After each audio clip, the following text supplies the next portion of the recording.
Mukhtaar, I'm sure you, as a member of the advisory power team in the presidency, did you share some of the sentiments that's expressed there a few minutes ago, just expressed by Jubail Karim there, as far as the sustainability of this industry, the government still being the big brother for that sector? Do you think this transition electricity market is taking longer than necessary? Thank you very much. We need to understand that the privatization process is a journey. Everywhere it's been done in the world, the government never just privatized and completely hands off the sector. Power is a critical sector to the economic development of any nation.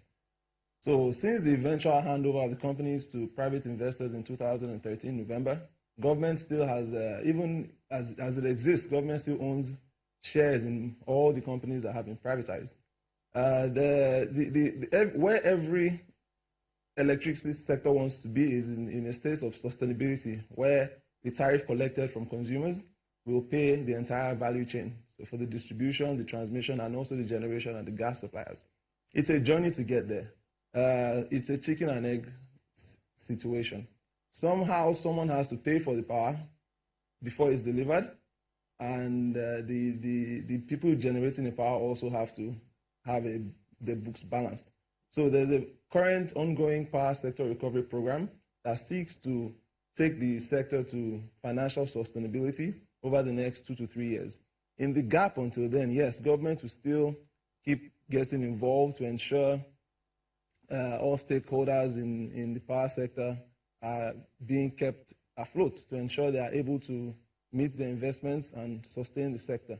But hopefully, as we go in the short term, next few years, the tariff will be cost reflective, fully cost reflective, and that would even drive in more investment to expand the power sector. So it's a journey. The privatization is a journey. Privatization is a journey, and thank you very much for bringing that in, and I'm just picking up on that. The privatization that was done November 2013 by the Jonathan's administration was just for the discos. Now we still have a number of assets that hasn't been privatized, and we haven't seen this administration move very quickly on privatizing them. That is on one hand. Then I'm not sure back then we actually thought much about off-grid and other solutions that is currently being talked about. So within your team of the advisory power team, what are you thinking and telling the government at the very top to do, and very quickly?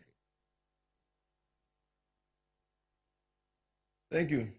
So as for off-grid, the Rural Electrification Agency has the mandate to provide power to the 90 million plus Nigerians who have no access to the grid, and also the underserved areas.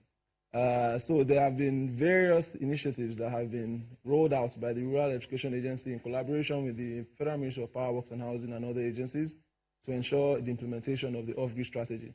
I will speak on energizing economies in particular, since my friend Mr. Jubril brought up an issue of sustainability. The energizing economies is an incentive which seeks to provide off-grid power solutions to economic clusters.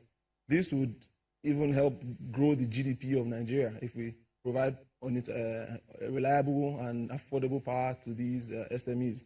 SMEs have cited power as a constraint more than anything else to expansion in Nigeria, even sub-Saharan Africa. So the Energizing Economies program has been launched already with 4 pilot locations: the Sabongari market in Kano, the Area market in Abia State, Aba, and 2 in Lagos, Sura and Shomolu.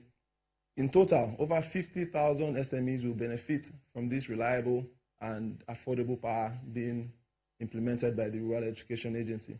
Already in Kano, the managing director of the REA has commissioned 500 shops that are benefiting from a decentralized, standalone, high-capacity solar system in Kano.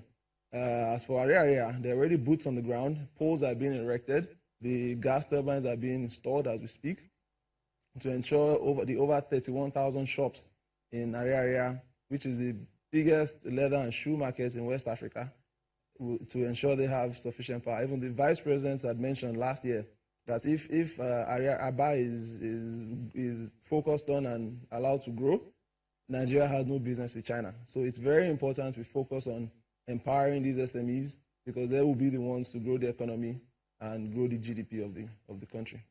Let's go straight to Jubril here and give us his sense. What do you think? What the off-grid concept is all about, and did you agree with the way you've seen us move in that direction, at least under this current administration? Well, unfortunately, I didn't catch most of what Mukhtaar said earlier. But on off-grid application, the way I see it is that there are two main utilization of off-grid for us. One is the rural application, and the other one is industrial application. And what do I mean by this? If you look at for the industrial application, there are instances where you could have co-location of industries who are heavily dependent on power and which are very strategic to the economy. So in this situation, you could have a very significant, maybe a much more bigger power plant, which still run on, say, on fossil fuel like gas or something else, and co-locate them, then put an off-grid power plant in that location. That's a good idea that I think should be pursued as well.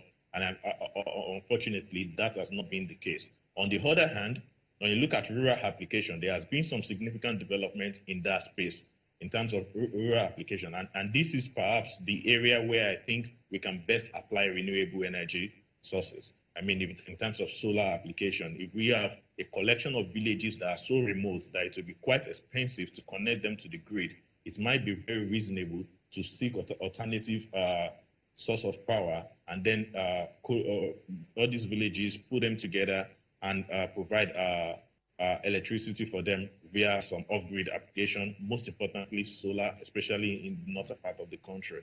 And if you're targeting SMEs, that is much more difficult in the sense that SMEs seems to be more integrated to the society, to the commercial area, to the residential area. So it's always very difficult, except we want to be going by the situation of individual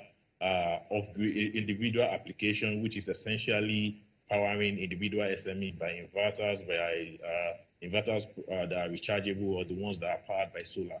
Those are not really very effective in the long run.